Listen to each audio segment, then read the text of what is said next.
L'euro atteint son plus haut niveau depuis 2021 face à un dollar fragilisé par les tensions commerciales relancées par Donald Trump. Alors qu'on annonçait une possible parité entre l'euro et le dollar après l'élection américaine, c'est tout l'inverse qui se produit. Depuis janvier, l'euro progresse de 12% face au billet vert, tandis que l'indice du dollar chute de 10%. Cette hausse de l'euro est une bonne nouvelle pour l'Europe, favorisant une baisse des coûts d'importation et aidant à maîtriser l'inflation. Christine Lagarde, présidente de la Banque centrale européenne, y voit même une opportunité historique pour renforcer la place de l'euro sur la scène internationale. Mais attention, l'euro n'est pas seul à profiter des difficultés du dollar. Un concurrent inattendu fait son grand retour, l'or.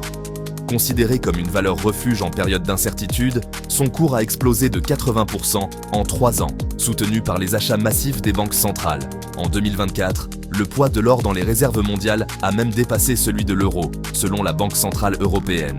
Résultat, malgré sa récente progression, l'euro ne représente toujours que 20% des réserves internationales, loin derrière les 58% du dollar.